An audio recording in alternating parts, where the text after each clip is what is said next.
안녕하세요. 50이라는 인생의 중요한 기점에 서 계신 당신, 혹시 동양 고전에서 삶의 지혜를 찾고 계신가요? 네. 손자병법이나 논어, 노자, 또 미야모토 무사시의 오륜서 같은 고전들이요. 아, 네. 좋은 주제네요. 오늘은 이 방대한 자료들 속에서 50 이후의 삶을 좀 더 풍요롭게 할 수 있는 핵심 통찰을 함께 찾아보려고 합니다. 네, 좋습니다. 이게 그냥 오래된 이야기가 아니라 사실 지금 이 변화의 시기를 지혜롭게 헤쳐나갈 뭐랄까 실질적인 나침반이 될 수 있거든요. 나침반이요? 네. 오늘 우리가 함께 살펴볼 목표는 바로 여기서 회복 탄력성, 또 삶의 방향 감각, 그리고 그 내면의 평화를 얻는 실마리, 이걸 발견하는 겁니다. 좋습니다. 그럼 먼저 손자병법부터 시작해 볼까요? 보통 손자병법 하면 백전백승 이걸 많이 생각하잖아요. 무조건 이기는 거. 그렇죠. 네. 근데 원문에서는 백전불태, 백전불태 이게 더 중요하다고 강조한다면서요. 100번 싸워도 위태롭지 않다. 아, 맞습니다. 아주 중요한 지점인데요. 50 이후의 삶에서 이 위태롭지 않음, 이게 왜 더 중요해질까요? 젊을 때는 사실 넘어져도 다시 일어설 기회나 뭐 시간이 비교적 많잖아요. 네, 그렇죠. 근데 50 이후에는 한 번의 큰 실패가 회복하기 어려울 수 있거든요. 타격이 크죠. 아, 하긴 그렇겠네요. 네.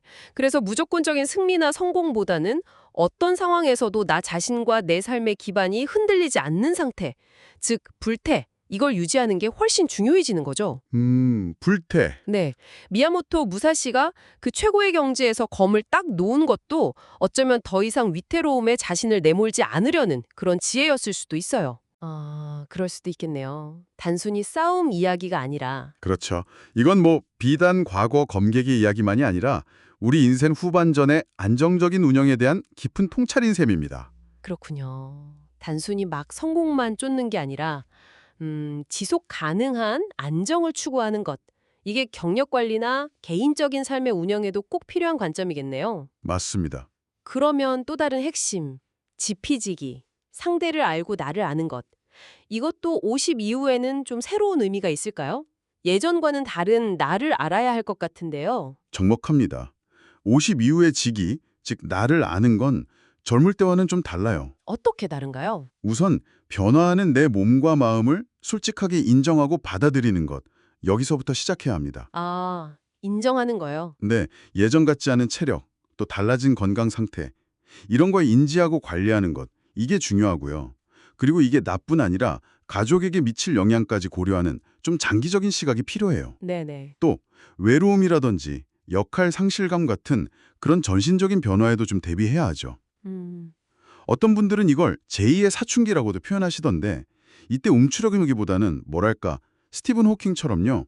신체적 한계 속에서도 계속 지적 탐구를 멈추지 않으면서 삶의 의미를 찾아 나서는 자세.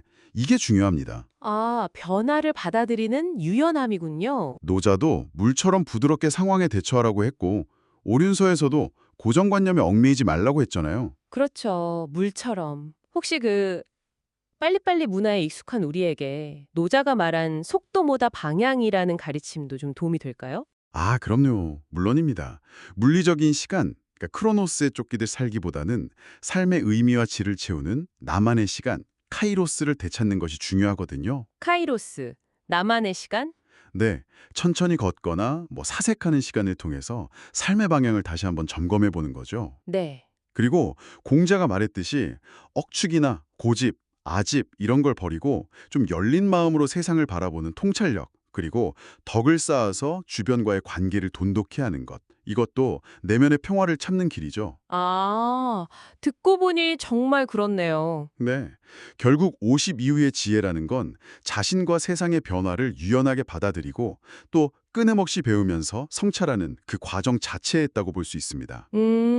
듣다 보니 52호가 끝이 아니라 정말 새로운 장을 여는 시작이다. 이런 생각이 드네요. 맞습니다.